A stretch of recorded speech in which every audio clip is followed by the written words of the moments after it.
ಉಸ್ತುವಾರಿಯನ್ನು ವಹಿಸಿದಂಥ ಶಾಸಕರಾದ ಬಾಲಚಂದ್ರ ಜಾರಕಿಹೊಳಿ ಅವರು, ರಮೇಶ್ ಜಾರಕಿಹೊಳಿ ಮತ್ತು ಲಖನ್ ಜಾರಕಿಹೊಳಿ, ಒಟ್ಟಾರೆ ಜಾರಕಿಹೊಳಿ ಫ್ಯಾಮಿಲಿ ಮತ್ತು ಇರ್ತಕ್ಕಂಥ ಎಲ್ಲ ಹಿರಿಯ ನಮ್ಮ ನಿರ್ದೇಶಕ ಮಂಡಳಿ ನನ್ನನ್ನು ಅಧ್ಯಕ್ಷನಾಗಿ ಮತ್ತು ರಾಜೀವ್ ಕಾಗೆ ಅವರನ್ನು ಉಪಾಧ್ಯಕ್ಷ ಮಾಡಲಿಕ್ಕಾಗಿ ಅಭಿನಂದನೆಗಳು ಸಲ್ಲಿಸ್ತೇನೆ. ನಾನು ಇವತ್ತು ಈಗಾಗಲೇ ಬಾಲಚಂದ್ರ ಜಾರಕಿಹೊಳಿ ಸವಿಸ್ಕಾರವಾಗಿ ಎಲ್ಲವನ್ನು ಹೇಳಿದ್ದಾರೆ.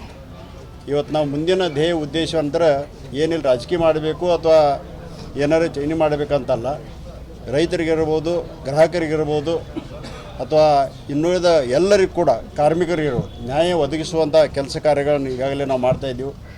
ಅದೇ ಪ್ರಕಾರ ಈ ಬ್ಯಾಂಕನ್ನು ಬೆಳಗಾವಿ ಜಿಲ್ಲೆ ಅಂದರೆ ಬಹುತೇಕ ನಮ್ಮ ಕರ್ನಾಟಕ ರಾಜ್ಯದಲ್ಲಿ ಅನ್ಡಿವೈಡೆಡ್ ಒಂದು ದೊಡ್ಡ ಜಿಲ್ಲೆ. ನಾವು ನಂಬರ್ 1 ಯಾವಾಗೂ ಆಗಬೇಕಿತ್ತು, ಆದರೆ ನಾವು ಇನ್ನೂ ಕೂಡ ಆಗಿಲ್ಲ.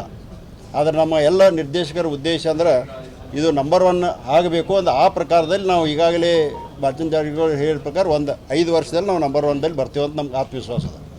ಯಾಕಂದ್ರೆ ಫೈನಾನ್ಸ್ದಲ್ಲಿ ನಾನು ಸಾಕಷ್ಟು ಸಂಸ್ಥೆಗಳನ್ನು ನಡೆಸೋದು ಅನುಭವ ಇರೋದರಿಂದ ಆ ಒಂದು ಅವಕಾಶವನ್ನು ನನಗೆ ಇವತ್ತೆಲ್ಲ ಹಿರಿಯ ನಿರ್ದೇಶಕ ಮತ್ತು ಜಾರಕಿಹೊಳಿ ಕುಟುಂಬದವರು ಕೊಡೋದರಿಂದ ಈ ಬೆಳಗಾವಿ ಜಿಲ್ಲೆಯಲ್ಲಿ ಒಂದು ಆದರ್ಶ ಬ್ಯಾಂಕವನ್ನಾಗಿ ಮಾಡುವ ಉದ್ದೇಶ ಇವತ್ತು ಗ್ರಾಹಕರು ಇರ್ಬೋದು, ಡಿಪಾಸಿಟರ್ ಇರ್ಬೋದು ಅಥವಾ ಇನ್ನುಳಿದ ಫ್ಯಾಕ್ಸ್ ಸೊಸೈಟೀಸ್ ಇರ್ಬೋದು, ಇವೆಲ್ಲವನ್ನು ಗಟ್ಟಿಯಾಗಿ ಬೆಳೆಸುವಂಥದ್ದು ಮತ್ತು ಗ್ರಾಹಕರು ಒಂದು ನ್ಯಾಯವನ್ನು ಕೊಡುವಂಥ ಕೆಲಸ ಕಾರ್ಯಗಳನ್ನು ಮಾಡ್ತಾರೆ.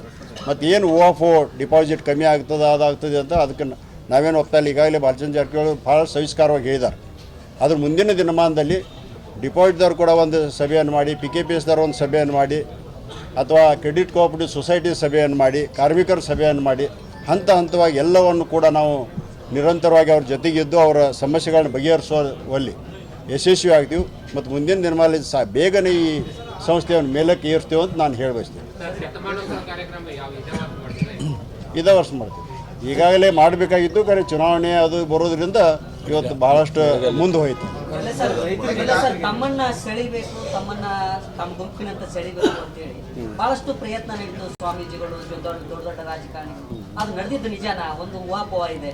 ಅಲ್ಲ, ಊಹಾಪೋಹ ನೋಡ್ರಿ, ಏನಾರೇ ಸ್ವಲ್ಪ ಏನಂತಾರೆ ಉರಿ ಇಲ್ಲದೆ ಹೊಗೆ ಅಂತೂ ಬರೋದಿಲ್ಲ. ಬಂದಿರ್ಬೋದು ಆದರೆ ನಾವು ಗಟ್ಟಿಯಾಗಿ ಎಲ್ಲರೂ ಸೇರಿ ನಿಂತ್ಕೊಂಡಿದ್ದೆವು.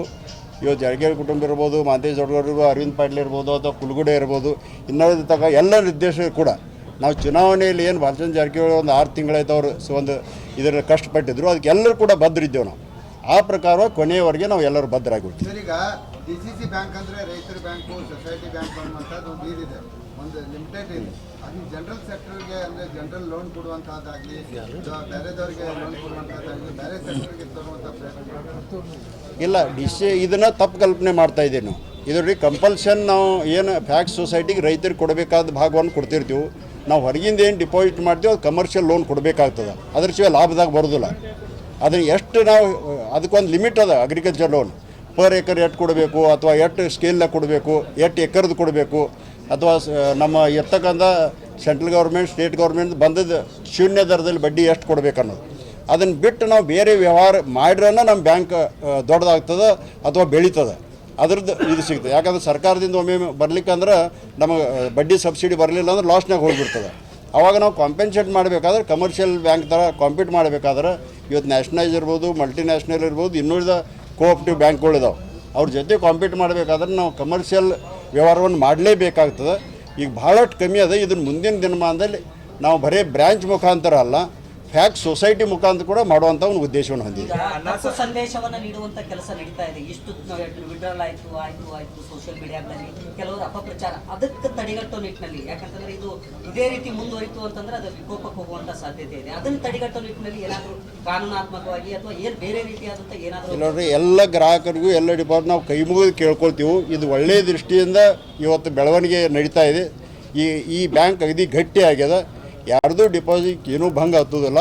ಯಾಕೆ ಎಲ್ಲರೂ ಕೂಡ ವ್ಯವಹಾರ ಮಾಡಬೇಕಾದ್ರೆ ಇವತ್ತು ಚುನಾವಣೆಯಲ್ಲಿ ಇರೋದ್ರಿಂದ 6 ತಿಂಗಳು ಸಸ್ಪೆನ್ಸ್ದಲ್ಲಿದೆ. ಡೈರೆಕ್ಟರ್ ಆಗಲಿ, ಇವತ್ತು ಬೋರ್ಡ್ ಆಗಲಿ, ಯಾರೂ ಅದ್ರ ಆನ್ಸರೇಬಲ್ ಇದ್ದಿದ್ದಿಲ್ಲ.